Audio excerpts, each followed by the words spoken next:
체인소맨 애니메이션 1기에서 최종 보스를 담당했고 덴지 외에 처음 등장했던 무기인간 사무라이 소드. 과거 덴지를 데브런터로서 고용했던 야쿠자의 손자로 생체 실험으로 무기인간이 되어 덴지를 노렸습니다. 초반에 퇴치된 악역으로 퇴장하나 했지만 놀랍게도 2부에서 재등장하게 되었는데요. 과연 그는 어떤 이야기를 가지고 있을까요? 그리고 그는 얼마나 강력했을까요? 간디 채널의 체인소맨 이야기 사무라이 소드 편 지금 바로 시작합니다.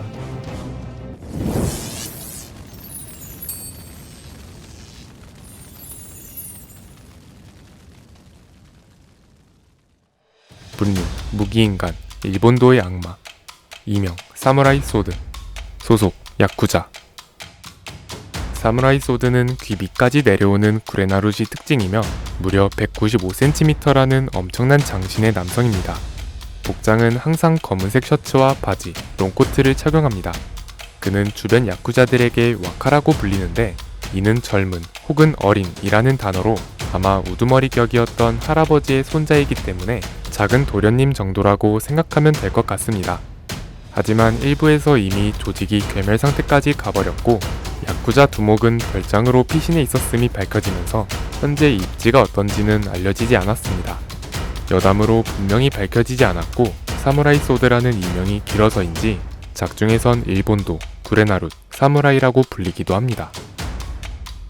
키시베가 계약했다고 알려진 나이프의 악마, 2부에서 등장하는 롱소드의 무기인간 등 칼과 관련된 악마는 유독 세분화되어 있는데요.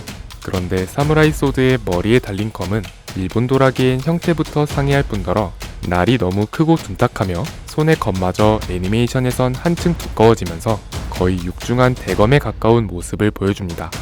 게다가 그의 검엔 일본도의 대표적인 개성인 검날의 연무늬, 하몬 같은 특징이 없고 이 검을 하다못해 오오타치라고 포장하기엔 길고 유려한 형태나 곡선을 찾아볼 수도 없어 이름과 형태가 유독 상이한 사리입니다.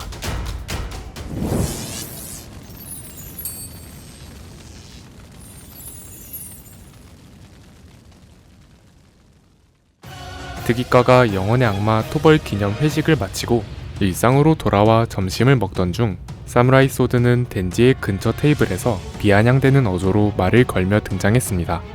직후 자신의 할아버지 얘기를 하더니 덴지에게 할아버지 사진을 보여줍니다. 이에 덴지가 신경질적으로 대꾸하자 사무라이 소드는 태연하게 총을 꺼내더니 덴지 일행에게 총격을 가합니다. 즉시 반응한 파워가 틈을 만들어줬고 아키가 여우의 악마로 연계해 집어삼켰는데 사무라이 소드가 여우의 악마의 머리를 베고 나오면서 본격적인 전투가 벌어집니다. 아키가 저주의 악마 능력을 발동하자 사무라이 소드는 필연적인 죽음을 맞이하면서 무력화됩니다. 하지만 사와타리가 다가오더니 태연하게 부활시켰고 히메노가 소환한 유령의 악마에게 궁지에 몰렸지만 사와타리가 뱀의 악마를 꺼내면서 위기에서 벗어납니다. 이쯤이면 얼추 정리됐으니 덴지를 데려가려 했을 때 히메노가 소멸 직전에 덴지의 트리거를 당기면서 체인소맨으로 부활한 덴지와 충돌합니다. 체인소를 막무가내로 휘두르는 덴지에 비해 사무라이 소드의 공격은 정돈되어 있었고 조금씩 열세에 처한 덴지는 사무라이 소드의 동료를 인질로 삼습니다. 하지만 사무라이 소드는 망설이지 않고 부하와 덴지를 단숨에 두동강 내면서 무력화합니다. 다시 덴지를 차에 싣고 이동하려 했는데 마키마가 원격에서 일행을 하나씩 터뜨렸고 코베니의 기습까지 이어지면서 결국 덴지를 두고 후퇴합니다. 이후 공안에게 은신처를 발각당하면서 전면전에 들어섰고 사무라이 소드는 덴지만 속죄한다면 얌전히 투항하겠다는 궤변을 놓습니다. 곱게 죽어달라는 억지가 덴지에게 통할 리 없었고 둘은 1대1 리벤지 매치를 벌이게 됩니다. 키시베에게 단기간 속성 강의를 받은 덴지는 이전보단 분전했지만 우세를 점하진 못했고 사무라이 소드가 덴지의 체인소를 하나씩 파괴하며 자신의 할아버지에게 속죄하라고 합니다. 그럼에도 덴지가 투기를 거두지 않자 마지막 남은 머리의 체인소까지 파괴했는데 이는 덴지가 일부러 자신의 머리에 집중하게 한 뒤 다리에서 체인소를 꺼내 베었음이 밝혀집니다. 덴지의 체인소의 반으로 갈라진 사무라이 소드는 발가벗겨진 채 체인으로 열차에 묶인 신세가 됩니다. 이후 아키와 함께 히메노에게 바치는 진홍곡이라며 덴지와 아키에게 번갈아가며 그곳을 걷어차였고 이후 공안에게 인도되어 수감된 것으로 보입니다. 그 뒤로 한동안 등장도 언급도 없다가 마키마에게 세뇌된 채 대마 특이 옷과 소속으로 마키마의 무기인간 콜렉션 중 하나로 재등장합니다. 마키마의 명에 따라 체인소맨을 공격했지만 덴지가 아닌 포지타의 격이 다른 전투력에 순식간에 당했고 이후 마키마와 덴지의 최종 결전에서도 한순간에 당하면서 퇴장합니다.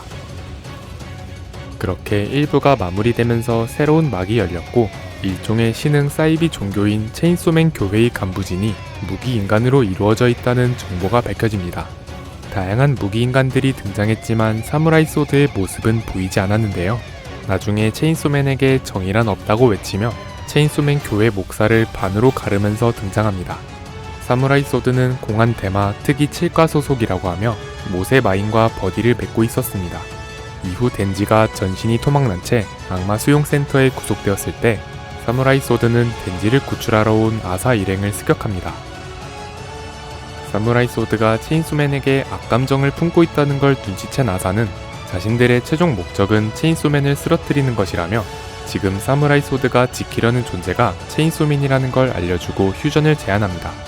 공안으로부터 자신에게 내려진 명이 체인소맨을 보호하는 것임을 알게 된 사무라이 소드는 체인소맨에게 복수해야 한다며 아사 측으로 전향했고 모세 마인도 어린아이를 죽이는 건 싫다며 공안을 배반합니다. 이후 아사와 함께 체인소맨이 있다는 장소로 향했고 잘게 토막났던 덴지의 조립이 얼추 끝나갈 무렵 공안은 현장에 콴시를 투입합니다. 콴시가 등장하자 요루와 모세 마인, 사무라이 소드는 일제히 그녀를 경계하며 전투태세를 취합니다. 사무라이 소드는 즉시 발도수를 사용해 순식간에 그녀의 배후로 이동했지만 역으로 콴시에게 참수당합니다. 그렇게 콴시에게 쪽도 못쓰고 모든 일행이 제압당할 위기에 처했는데 덴지의 머리를 본 콴시가 즉시 공격을 중단합니다. 그 사이 파괴된 문을 통해 다가온 체인소맨 괴물이 공안의 헌터를 죽이자 콴시는 덴지만큼은 적으로 돌리면 안 된다고 들었다며 이참에 자신을 죽여 행동 불능으로 만들어달라 부탁합니다. 수용소에서의 상황이 종료된 이후 사무라이 소드는 아사 일행과 함께 키가의 의신처로 피신합니다. 조립을 마친 덴지가 정신을 차리자 사무라이 소드는 덴지의 그곳을 전력으로 걷어차 이전에 당했던 수모를 되돌려줍니다. 직후 이건 복수의 서막에 불과하다며 빨리 체인소맨으로 변신하라고 부추겼는데 덴지가 나중에 얼마든지 싸워줄 테니 먼저 나유타를 찾아달라고 애원하자 상황을 지켜봅니다.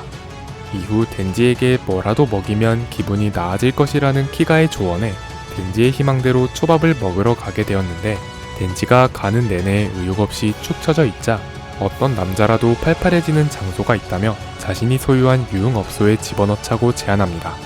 이에 덴지가 동조하면서 유흥업소로 향했는데 이전의 소동 때문에 건물이 통째로 불타버려 망연자실한 표정을 짓습니다.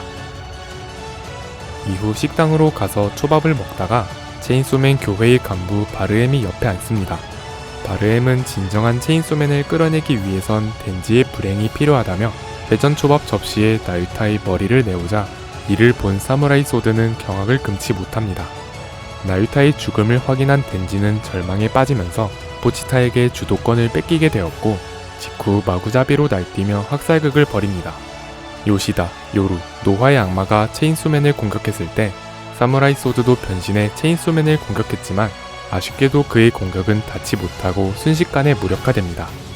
그렇게 퇴장했다가 노화의 악마 사건이 끝나면서 사무라이 소드는 데브런터브와 교회 인물들과 함께 공안에 체포된 것으로 밝혀집니다.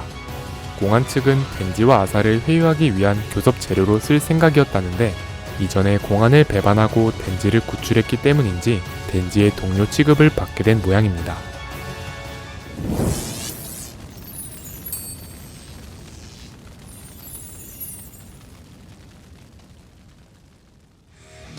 사무라이 소드는 악마의 심장을 가진 무기인간으로 불사를 비롯한 무기인간들의 특성들을 공유하며 일본도와 관련된 능력을 가졌습니다.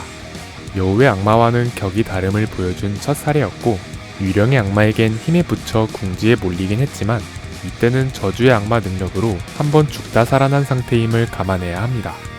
그리고 키시베이 티칭을 받은 덴지와의 2차전에서도 전투의 주도권은 엄연히 사무라이 소드에게 있었습니다. 하지만 이후 레제, 산타클로스, 콴시 등 엄청난 스케일의 강자들이 연달아 나오면서 초반부 악역이 그렇지 느낌이 되었는데요. 하지만 놀랍게도 최근 진행된 인기투표에서 사무라이 소드의 전투력은 2부 시점의 덴지와 대등하다고 밝혀졌습니다. 이미 덴지가 단독으로 롱소드, 창, 채찍을 압도했기 때문에 무기인간 내에선 상위권으로 점쳐지고 있습니다. 사무라이 소드는 트리거인 왼쪽 손목을 뽑으면 머리가 변형되면서 양쪽 손등과 이마에서 거대한 칼이 튀어나옵니다. 그의 검은 덴지의 체인소와 정면으로 맞부딪혀도 아무런 손상이 없을 만큼의 강도를 지녔고 참격으로 건물 외벽을 가볍게 가를 수 있으며 검기를 날리는 식으로 원거리 공격도 가능합니다. 변신 이전엔 단련하지 않은 일반인의 범주이지만 변신하면 발차기만으로 덴지를 멀리 날려보내고 공중에서 착지하는 것으로 바닥을 쪼갤 만큼 초인적인 괴력을 보여줬습니다. 그런데 사무라이 소드의 가장 큰 강점은 의외로 스피드인데요. 이동 속도만큼은 무기 인간들 중 최고로 꼽힌다고 합니다. 그런 속도와 자신의 검을 합친 기술인 발도술은 전신을 숙이는 특유의 자세를 취한 뒤 순식간에 이동해 적을 베어버리는 시그니처 기술입니다.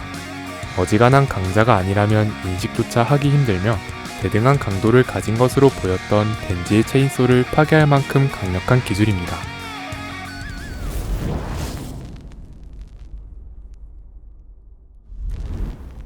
일부에선 덴지를 적대하는 악역으로 등장했지만 브랄킥의 복수 이후 적대심이 희미해졌는지 어느샌가 아구 같은 캐릭터가 된 사무라이 소드. 그의 사례를 통해 마키마가 지배했던 무기인간들이 원래대로 돌아왔음이 확인되었고 최근 전개에서 핵병기의 악마가 다시 탄생했다는 언급이 나오면서 한창 극장판으로 주가를 올리는 레제 또한 이후의 전개에서 재등장할 가능성이 높아졌습니다. 긴 영상 시청 감사드리고 저희는 간디 채널이었습니다. 감사합니다.